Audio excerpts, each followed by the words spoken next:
আসসালামু আলাইকুম। আজকে তাপগতিবিদ্যা অধ্যায়ের বোর্ড ও অ্যাডমিশন এমসিকিউ সলভের তৃতীয় ক্লাস। প্রশ্নটি হলো, কোনো গ্যাসের দুইটি মোলার আপেক্ষিক তাপের অনুপাত একটি ধ্রুবক রাশি। এই ধ্রুবক রাশিকে যে প্রতীক দ্বারা প্রকাশ করা হয় তা হলো, এখানে বলা আছে যে গ্যাসের দুটি মোলার আপেক্ষিক তাপের অনুপাত, একটা সিপি আর একটা হচ্ছে সিভি। সিপি কি? সিপি হচ্ছে স্থির চাপে মোলার আপেক্ষিক তাপ, এটা হচ্ছে স্থির চাপে গণনা করা হবে, আর সিভি হচ্ছে স্থির আয়তনে গণনা করা হবে। স্থির আয়তনে দেখা গেছে সিপি মানটা সবসময় সিভির থেকে বেশি হয়, এবং এই যে অনুপাতটা এটাকে গামা দ্বারা প্রকাশ করা হয়, এবং এই গামার মানটা আমরা জানি এক পরমাণুক, দ্বিপরমাণুক, ত্রিপরমাণুর জন্য গামার মান বিভিন্ন আছে। এক পরমাণুর জন্য 1.67, দ্বিপরমাণুক গ্যাসের জন্য গামার মান 1.44, আর ত্রিপরমাণুর জন্য বা বহু পরমাণু, দুইয়ের অধিক যখন পরমাণু নিয়ে গ্যাস গঠিত হবে তখন গামার মান হয়ে যায় 1.33। তাহলে এখানে যে অনুপাতের কথা বলা হয়েছে, শুধুমাত্র অনুপাতের কথা বলা হয়েছে, এই জন্য এখানে আনসার হবে গ, গামা। আর যদি বলো তো বিয়োগফল, তো সিপি মাইনাস সিভি, তাহলে তখন আর, এই ফর্মুলা মনে রাখতে হবে, এটা মনে রাখতে হবে। প্রশ্নে বলা আছে তাপের যান্ত্রিক সমতার একক কি? তাপের যান্ত্রিক সমতা কোথা থেকে আসবে? তাপগতিবিদ্যার প্রথম যে ফর্মুলা, তাপগতিবিদ্যার প্রথম যে সূত্র, সেই সূত্র অনুযায়ী আমরা জানি যে ডাব্লিউ প্রপোর্শনাল টু কিউ, কাজ তাপের সমানুপাতিক, বা W equal to J Q. এই যেটাই হচ্ছে যান্ত্রিক সমতা ধ্রুবক। এই যে মানটা আমরা জানি যে 4.2 জুল পার ক্যালোরি, প্রতি ক্যালোরিতে 4.2 জুল। তাহলে এককটা কত আসলো? Joule per calorie. তাহলে এখানে আসলে হচ্ছে খ। এই প্রশ্ন বলা আছে পিভি ইকুয়াল ধ্রুবক সমীকরণটি কোন প্রক্রিয়াকে সমর্থন করে? পিভি ইকুয়াল ধ্রুবক এটা আমরা বয়েলের ফর্মুলা থেকে পাই। এই ফর্মুলাটা বয়েল থেকে পাওয়া যায়, কারণ বয়েল অনুযায়ী স্থির তাপমাত্রায় বা এটাকে বলা হয় সমষ্ণ প্রক্রিয়া। স্থির তাপমাত্রায় কি ঘটে? পি ইনভার্সলি প্রপোর্শনাল ভি এর সাথে। তো এটা যদি আমরা একটা পিভি বলি, তাহলে এখানে একটা অবশ্যই কনস্ট্যান্ট থাকবে আর কি। পিভি ইকুয়াল টু একটা কনস্ট্যান্ট মান হবে বা ধ্রুবক হবে, এবং এর প্রক্রিয়াটা কি হলো? তাহলে সমষ্ণ প্রক্রিয়া। তাহলে এখানে স্যার হচ্ছে ক। 5 ডিগ্রি সেলসিয়াস তাপমাত্রার জন্য ফারেনহাইট স্কেলে মান কত হবে? আমরা তাপমাত্রা বিভিন্ন স্কেলের মধ্যে সম্পর্ক জানি, সেটা C/5 equal to F-32/9 equal to K-273 divided by 5। এখানে কি বলা আছে? ডিগ্রি সেলসিয়াস ও ফারেনহাইট। তাহলে সম্পর্ক নেব এই দুটার মধ্যে।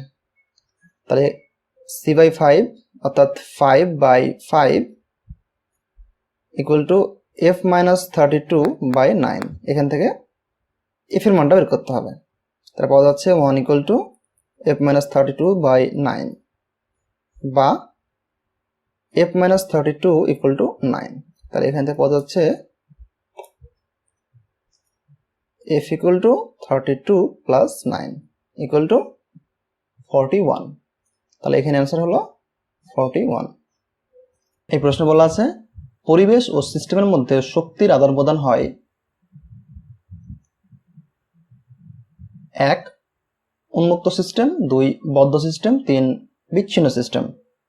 তো এখানে শক্তির আদান প্রদান হবে শুধুমাত্র উন্মুক্ত সিস্টেম এবং বদ্ধ সিস্টেম, মানে এখানে স্যার হচ্ছে ক।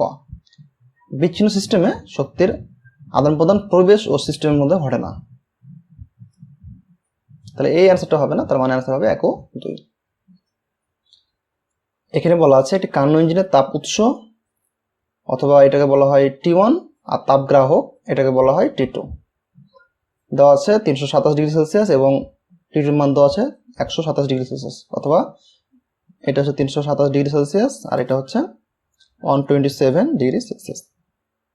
এখন ইঞ্জিনটির দক্ষতা বের করতে হবে।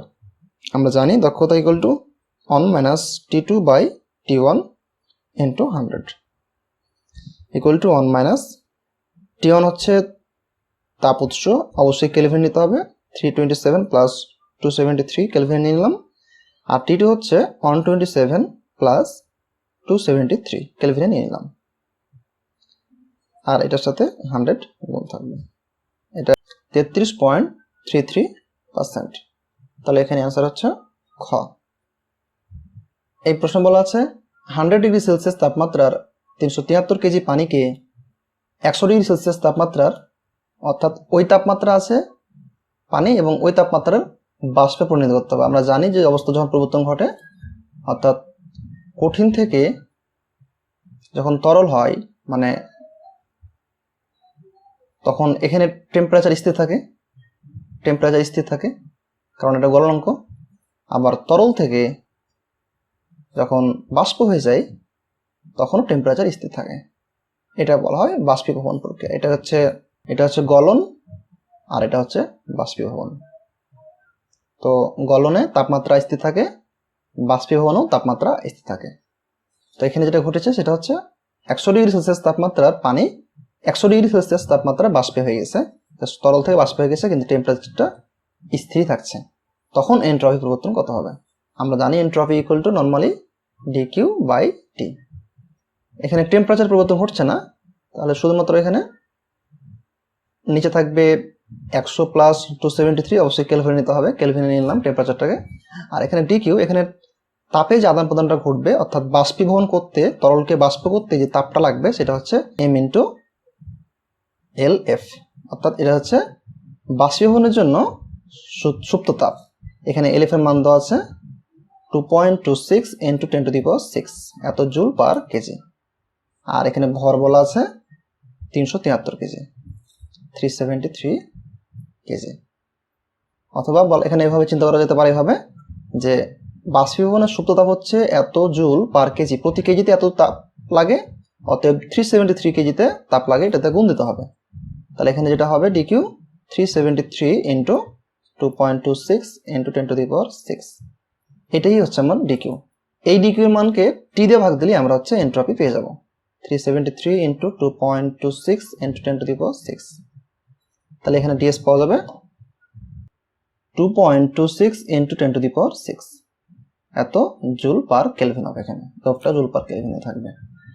তাহলে এখানে সবগুলো একক জুল পার কেলভিনে আছে, সমস্যা নাই। তাহলে এখানে অ্যান্সার 2.26 10 টু দি পাওয়ার 6 হচ্ছে এই প্রথমটা। আবার বলি এখানে যে এখানে টেম্পারেচারের পরিবর্তন ঘটেনি, টেম্পারেচার পরিবর্তন না ঘটলে বুঝতে হবে এখানে অবস্থার পরিবর্তন ঘটেছে, হয় কঠিন থেকে তরল হয়েছে অথবা তরল থেকে বাষ্প হয়েছে। তো এখানে তরল থেকে বাষ্প হয়েছে, পানি থেকে বাষ্প হয়েছে। তাহলে এখানে বাষ্পীভবনের শুদ্ধ তাপ দেওয়া থাকতে হবে, অথবা এটা একটা মুখস্থ করার বিষয় যে 22,68,000 জুল পার কেজি, এটাই মানে হচ্ছে 2.26 into 10 to the power 6 joule per KG. এই মানটার সময় মুখস্থ রাখতে হতে পারে যে পানির বাষ্পীভবনের সুপ্ত তাপ হচ্ছে এটা। যেহেতু টেম্পারেচার পরিবর্তন হয়নি, তাহলে এখানে এই সুপ্ত তাপটাই ব্যবহার করতে হবে। এবং কত সুপ্ত তাপ ব্যবহৃত হবে এখানে পার কেজি, অর্থাৎ প্রতি কেজিতে এত জুল লাগে। তাহলে 373 কেজিতে কত জুল লাগবে, মানে এত কেজি পানিকে বাষ্প করতে কত জুল তাপ লাগবে। তাহলে এখানে ডিকিউর মানটা কিন্তু এটা পাওয়া যাচ্ছে, ভর ইন্টু বাষ্পীভবনের সুপ্ত তাপ। এই মানটাকে এখন টি দিয়ে ভাগ দেবো, অবশ্যই টিটা কেলভিনে রাখতে হবে, তাহলে আমরা এনট্রপিটা পেয়ে যাব। কোন তাপমাত্রায় সেন্টিগ্রেড স্কেল ও ফারেনহাইট স্কেলে সমান হবে?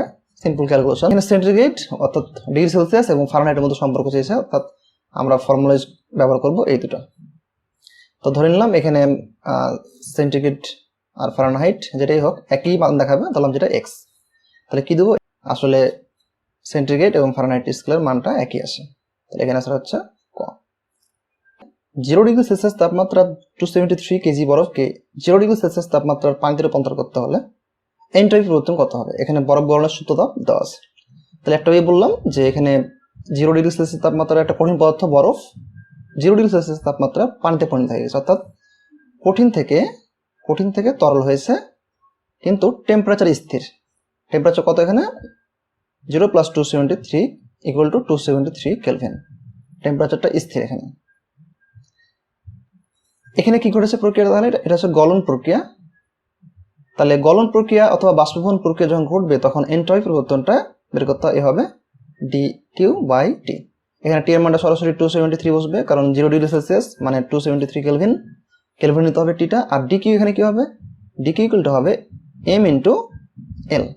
এম কি এখানে ভর 273 কেজি, আর এখানে এল বলা আছে, গলনের সূত্রতা বলা আছে 3.36 into 10 to the power 5 joule per KG, অর্থাৎ 1 কেজি বরফকে গলাতে এত জুল তাপ লাগে। অতএব এত কেজি বরফকে গলাতে কত তাপ লাগবে জাস্ট গুণ করতে হবে। তাহলে এখানে ডিকিউ পাওয়া যাচ্ছে এম ইন্টু এল, অর্থাৎ 273, এটা হচ্ছে এম এর মান, আর এল এর মান হচ্ছে 3.36 ইন্টু 10 টু দি পাওয়ার 5। এটা ক্যালকুলেশন করলে পাওয়া যাবে টিএস এর মান, কারণ এন্ট্রপি একক জুল পার কেলভিন। তাহলে এখানে অ্যান্সার হচ্ছে খ। মনে রাখতে হবে যে টেম্পারেচার যদি পরিবর্তন না হয় তবে এভাবে ইউজ করতে হবে ফর্মুলা, আর টেম্পারেচার যদি পরিবর্তন হয় তাহলে তখন ডিএস হবে ms ln T2 by T1। Temperature পরিবর্তন করলে এভাবে ফর্মুলাটা ব্যবহার করতে হবে। এই প্রশ্ন বলা আছে 127 ডিগ্রি সেলসিয়াস এবং 27 ডিগ্রি সেলসিয়াস তাপমাত্রার মধ্যে কর্মরত একটি কার্নো ইঞ্জিনের কর্মদক্ষতা কত? তাহলে এখানে বলা আছে, বোঝা যাচ্ছে এটা T1 আর এটা হচ্ছে T2, এটা হচ্ছে উৎস, এটা হচ্ছে তাপগ্রাহকের তাপমাত্রা।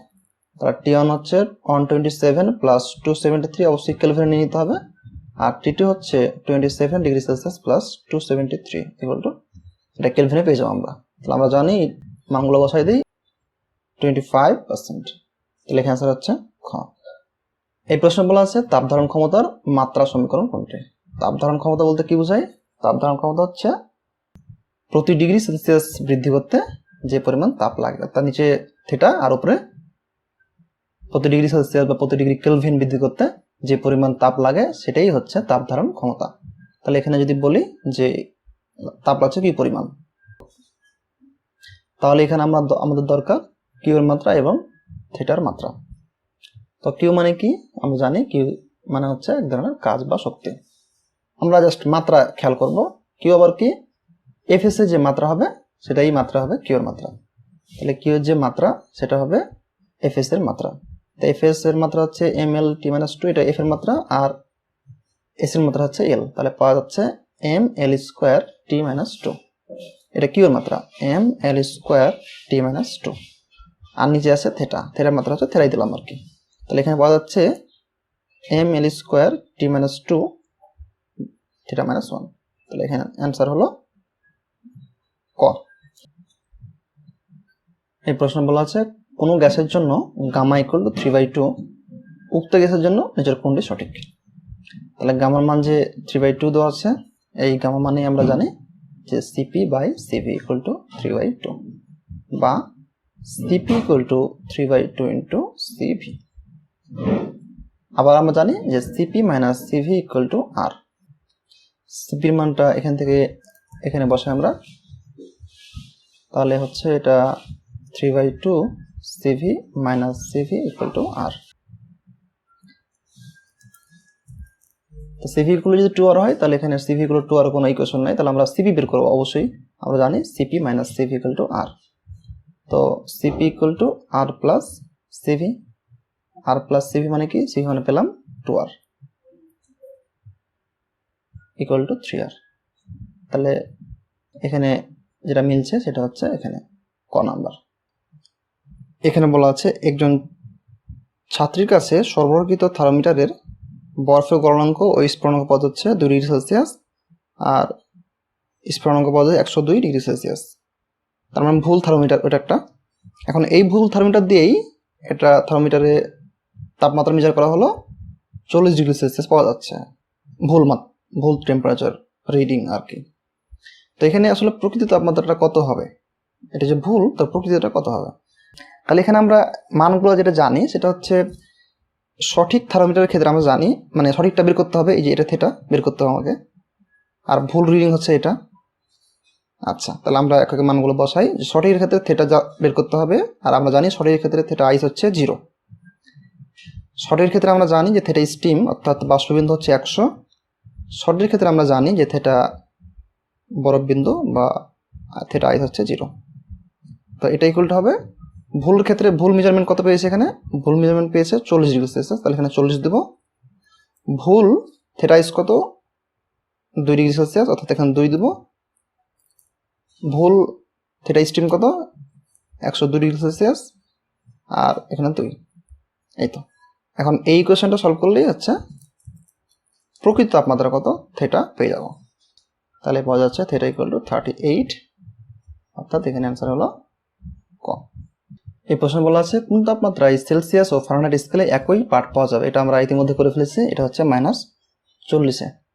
এখানে বলা আছে একটি বস্তু তাপমাত্রা 9 মিনিটে 50 ডিগ্রি সেলসিয়াস থেকে 35-এ নেমে আসলো, তবে ফারেনহাইট স্কেলে তাপমাত্রা নেমে আসার হার কত হবে। তো এখানে অঙ্কটা যেভাবে সলভ করতে হবে সেটা হলো 50কে ফারেনহাইট নিয়ে যাব, 35কে ফারেনহাইট নিয়ে যাব। ফারেনহাইট নিয়ে যাওয়ার পর যে পার্থক্য হবে ডেল ফারেনহাইট, এই পার্থক্যকে সময় দিয়ে ভাগ দেবো। তাহলে কি পেয়ে যাব, তাপমাত্রা নেমে আসার হার। তাহলে এখানে আগে এই 30কে 50 এবং 35কে ফারেনহাইটে নিয়ে যেতে হবে। তো C/5 ইকুয়াল টু F-32/9। তো এখানে প্রথমে C এর মান দেবো 50, এখান থেকে F বের করবো, তবে F পাওয়া যাবে। আর একইভাবে formula C/5 equal to F-32/9, এখানে C এর মান দিব 35, তাহলে এখানে দেবো 35, এখান থেকে আরেকটা F পাওয়া যাবে। তাহলে ধরলাম এটা F1, এটা হচ্ছে F2, 95। তাহলে এখানে তাপমাত্রা নেমে আসার হার যেটা হবে ডেল F বা হচ্ছে টাইম।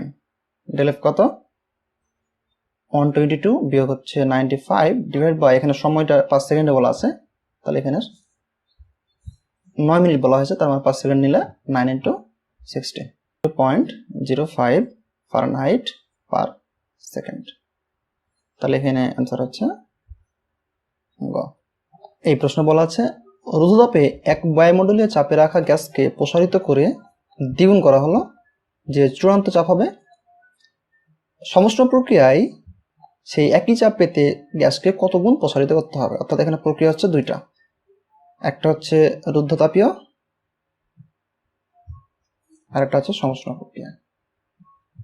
এবং এখানে সম্পর্কটা কার কার মাঝে, চাপ এবং আয়তনের মাঝে। তাহলে এখানে P1 V1 to the power gamma equal to P2 V2 to the power gamma, আর এখানে সমষ্ণ প্রক্রিয়ায় P1 V1 equal to P2 V2। এখানে গামার কথা বলা নাই, ধরে নেব গামা 1.4। কেন ধরবো, কারণ কোনো কিছু বলা না থাকলে এটাই ধরতে হয়।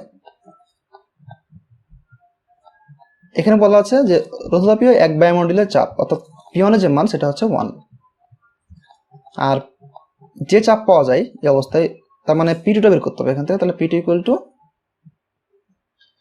V1 by V2 to the power gamma.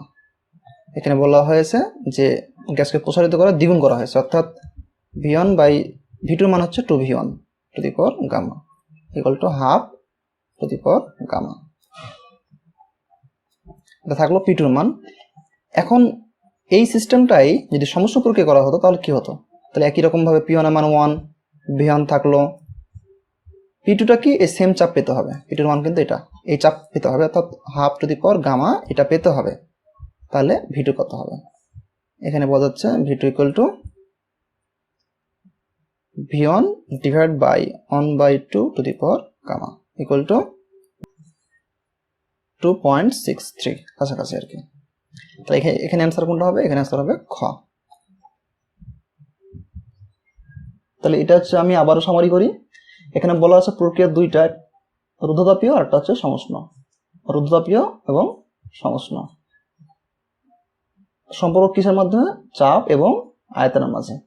তাহলে চাপ এবং আয়তনের মাঝে আমরা রুদ্ধতাপের ক্ষেত্রে জানি যে PV to the power gamma equal to constant. তাহলে দুইটা ক্ষেত্রে নেব P1 V1 to the power gamma equal to P2 V2 to the power gamma. রুদ্ধতাপের ক্ষেত্রে আমরা হচ্ছে যা বলা হয়েছে তাই দেখব। এখান থেকে পাওয়া যাচ্ছে P2 এর মান half to the power gamma. এই প্রক্রিয়াটা যদি সমষ্ণ করা হতো তখন এই যে চাপটা আছে চাপটা পেতে V2 কত হবে, দেখা গেল যে V2টা হবে এই 2.63 ইন্টু V1, অর্থাৎ আগের আয়তনের 2.63 গুণ। আগে যেখানে দ্বিগুণ করতে হতো রুদ্ধতাপীয় প্রক্রিয়া দ্বিগুণ করে এই চাপ পাওয়া যেত, এখন 2.63 গুণ করে এই সেম চাপটাই পাওয়া যাবে। এটাই হচ্ছে এখানে আনসার 2.6। এখন 10 গ্রাম পানিকে 0 ডিগ্রি সেলসিয়াস থেকে 40 ডিগ্রি সেলসিয়াস তাপমাত্রায় উত্তপ্ত করা হয়, তবে এনট্রপি পরিবর্তন কত। টেম্পারেচার পরিবর্তন ঘটেছে, তাহলে এখানে এনট্রপি পরিবর্তন হবে ms ln T2/T1। T2 T1 এগুলো সব কেলভিনে থাকবে। 5.74 জুল পার কেলভিন। এখানে অ্যান্সারটা ক্যালোরি পার কেলভিনে আসে, তাহলে এখানে 4.2 দিয়ে ভাগ দিয়ে এটা ক্যালোরি পার কেলভিন করে নিতে হবে। তাহলে এখানে আসছে 1.366 ক্যালোরি পার কেলভিন বা 1.37। তাহলে এখানে আসলে হচ্ছে গ। এই প্রশ্ন বলা আছে 20 ডিগ্রি সেলসিয়াস এবং 100 ডিগ্রি সেলসিয়াসের মধ্যে কার্যরত একটি কার্নো ইঞ্জিনের দক্ষতা কত হবে। তাহলে আমরা জানি এটা ইকুয়াল টু 1 এর অঙ্ক 1 - T2 কত, অবশ্যই এগুলো কেলভিনে রাখতে হবে। T2 মান হচ্ছে কম যেটা আর কি, এটা হচ্ছে T2 আর এটা হচ্ছে T1। এটা উৎস, এটা হচ্ছে তাপগ্রাহক। 21.44%। দেখেন অ্যান্সারটা ওভাবে নাই, এই পার্সেন্টেজ রাখার দরকার নেই। তাহলে এখানে পার্সেন্টেজ বাদ, তাহলে এখানে আনসার আসবে 0.2144। তাহলে এটা মিলছে এই খ নম্বরের সাথে। বলা আছে রুদ্ধতাপীয় প্রক্রিয়ায় এনট্রপি, অবশ্যই রুদ্ধতাপীয় প্রক্রিয়ায় এনট্রপি তো ধ্রুবক থাকে, কনস্ট্যান্ট। তাহলে এখানে কোনো পরিবর্তন ঘটে না। কেন পরিবর্তন ঘটে না আবারও বলি, এনট্রপি মানে কি, ds = dq/t সবসময়ের জন্য। এটা যদি রুদ্ধতাপ হয় তবে dq এর মান তো 0, কারণ রুদ্ধতাপ মানে সিস্টেমের ভিতর থেকে তাপ বের হবে না, আবার বাইরে থেকে সিস্টেমের ভিতরে তাপ যাবেও না, dq = 0। তাহলে এটা 0 হয়ে যাচ্ছে। এনট্রপির পরিবর্তন 0 মানে এনট্রপি আসলে কনস্ট্যান্ট থাকছে। আবারও বলে এনট্রপির এক্সাক্ট ভ্যালু বা অ্যাবসলিউট ভ্যালু কখনো বের করা যায় না, যেটা বের করা যায় সেটা হচ্ছে পরিবর্তন। এখানে আমরা দেখলাম যে পরিবর্তনটাই 0, তার মানে আসলে এনট্রপি কনস্ট্যান্ট অথবা কোনো পরিবর্তন হয় না।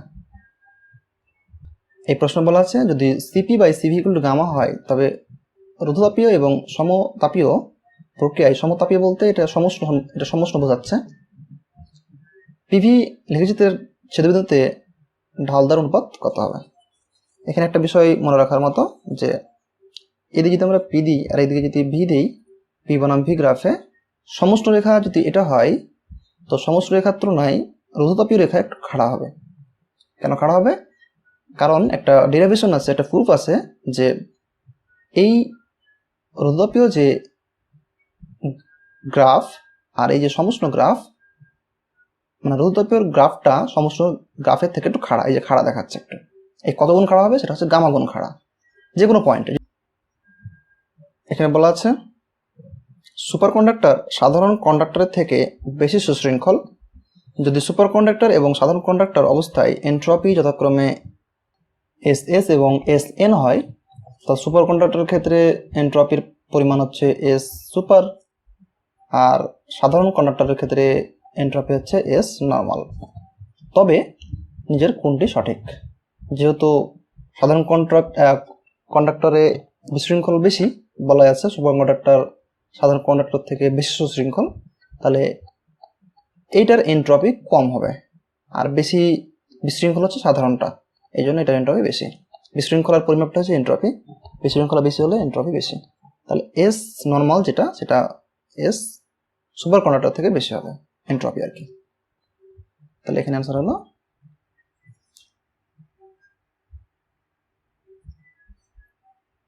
গ। এখানে বলা আছে রুদ্ধতাপীয় পদ্ধতিতে চাপ এবং আয়তন এর মধ্যে সম্পর্ক কি? অবশ্যই PV⁴ = কনস্ট্যান্ট, সিম্পল ফর্মুলা। তাহলে এখানে শুধুমাত্র ভি এর উপর গামা, তাহলে এখানে আনসার হচ্ছে খ।